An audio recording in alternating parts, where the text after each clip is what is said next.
Semakin Bapak Ibu sekalian, semakin alami sayur ini Anda makan, ya kayak misalkan wortel kayak begini ya, atau timun, semakin baik buat badan Anda. Dan cara bikinnya itu gampang sebenarnya. Ada mangkok nggak Bu?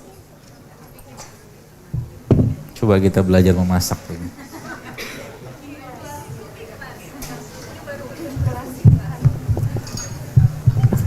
Jadi pagi-pagi itu kalau Bapak Ibu lihat bahasa Inggrisnya sarapan itu apa? Breakfast kan? Breakfast itu apa? Fast yang di break kan? Malam kan kita puasa, tidur itu kan puasa. Maka pagi-paginya, karena memang fase pagi pun adalah fase pengeluaran, maka pagi-pagi jangan banyak makan. Kalaupun Anda makan, makanlah yang menyenangkan badan. Yaitu apa? Ya kalau nggak buah, ya air gitu. Dan bikin sarapan pagi itu gampang. Gak usah ribet-ribet ya. Jadi mungkin kalau besok abang buburnya datang, ucapkanlah selamat tinggal dengan beliau.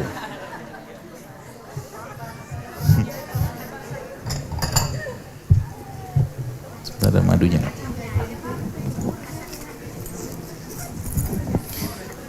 Tadi ada madu nggak Bu? Mau ambil madu satu.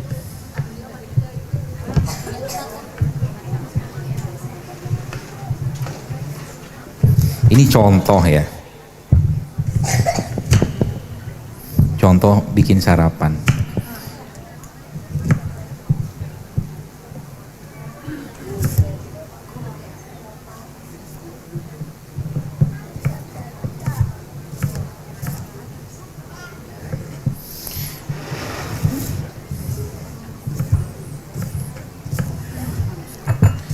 Ada garam nggak di situ Bu?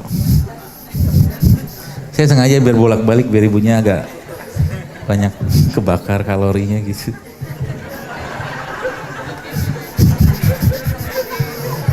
Semoga ada kajian lagi lebih langsing.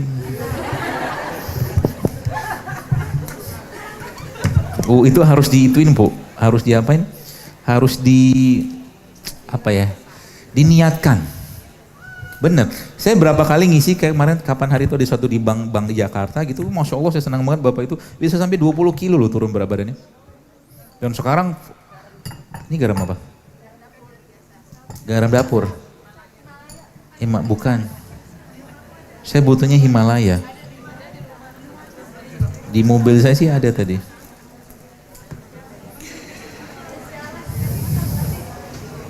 Nggak punya ya?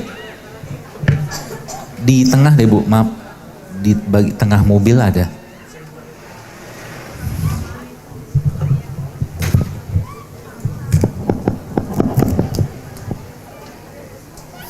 Jadi pagi itu, kan sudah saya bilang, pagi adalah saat yang tepat untuk makan buah.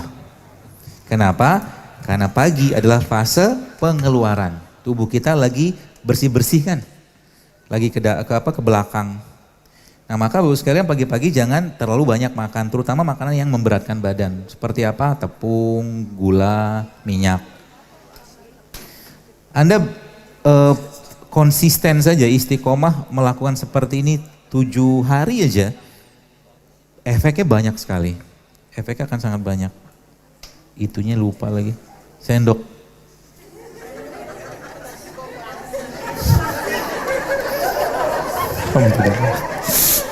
Asik kerjain orang.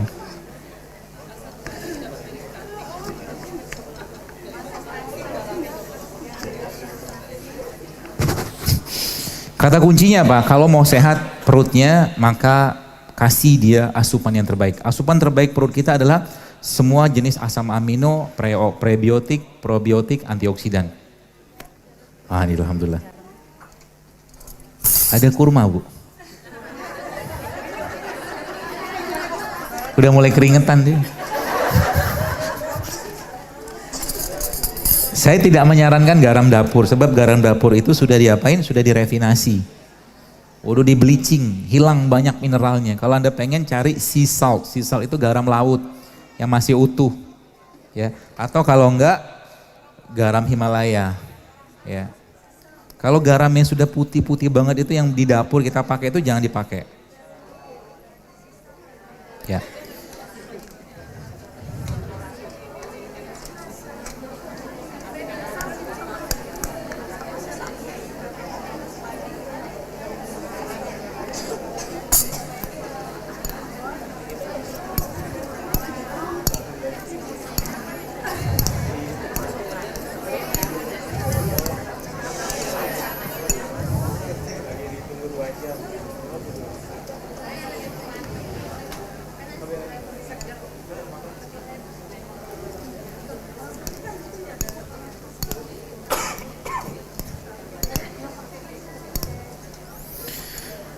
Ini contoh ya, maksudnya kenapa ini lebih bermanfaat dari, kalau saya ya, ini lebih bermanfaat dan lebih bergizi, bernilai gizi tinggi daripada satu piring nasi uduk. Serius, makan begini tiap hari atau mungkin, Masya Allah, dikit banget Bu. Sabar ya Bu, ini ujian.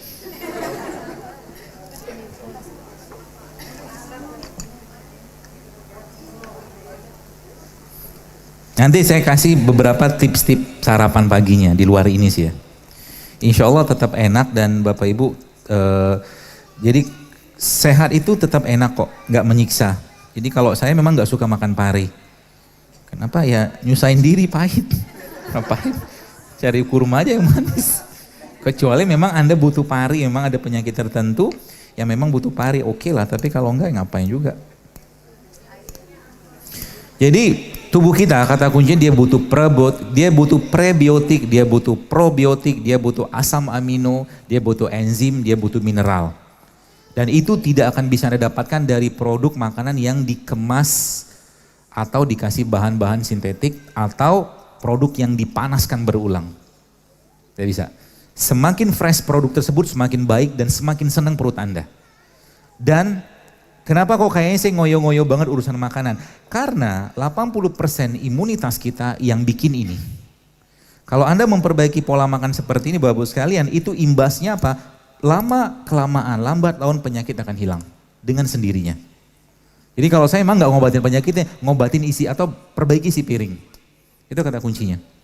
Ya, jadi kayak begini aja sudah memberikan efek yang luar biasa. Apalagi ya Anda pagi nanti misalkan pagi-pagi itu sudah, saya kira mungkin sudah tidak wayanya lagi Bapak Ibu minum teh saset tiap pagi sih ya. Ini bisa di teh. Potong, kasih air panas jadi teh. Sehat nggak? Jauh lebih sehat daripada teh saset. Jauh Pak Bu sehatnya. Atau kalau enggak Anda bikin kunyit kayak begini, kunyit Anda potong seperti ini, masukin air panas, jadi juga dia teh. Saya seperti tukang sayur kan?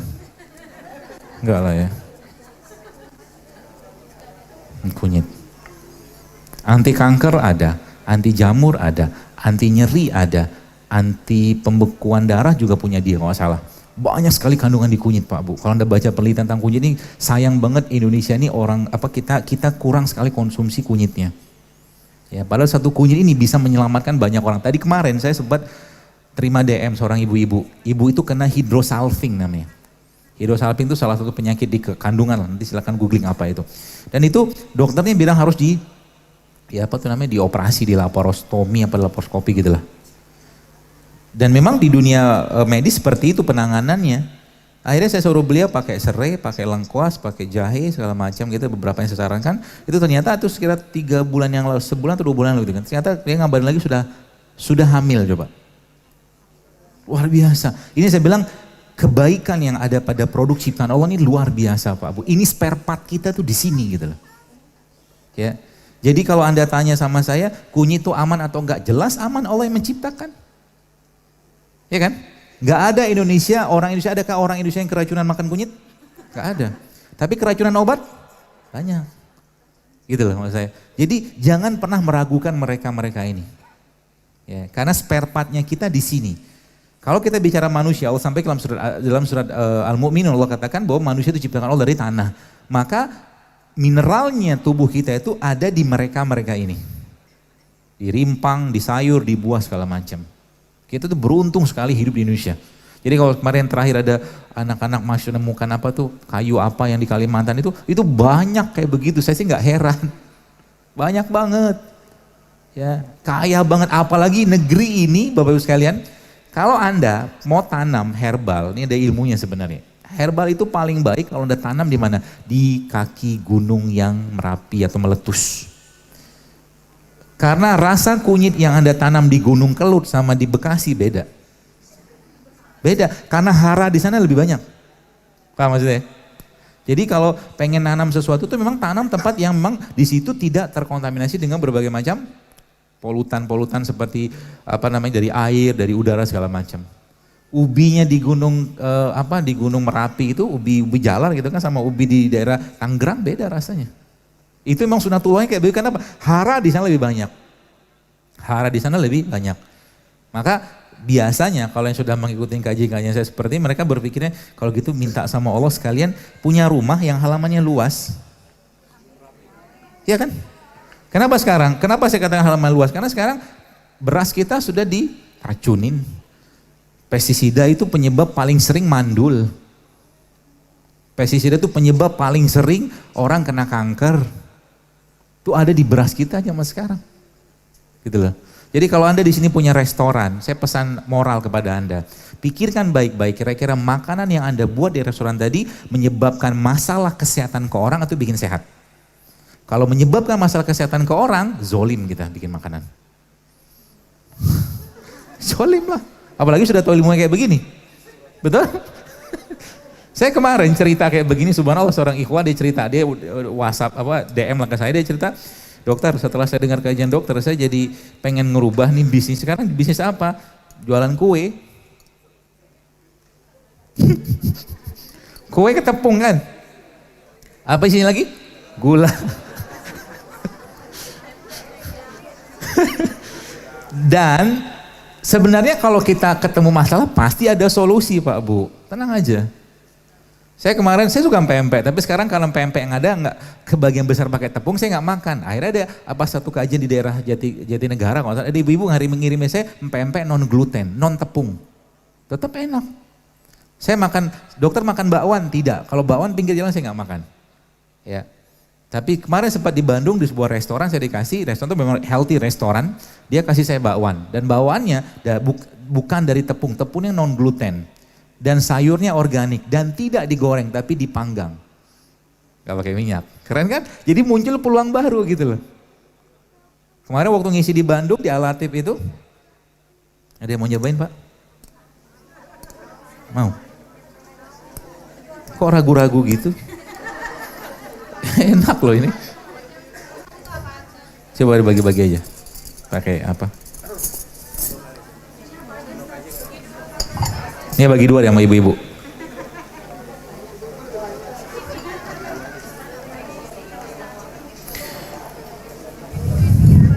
Itu sendok.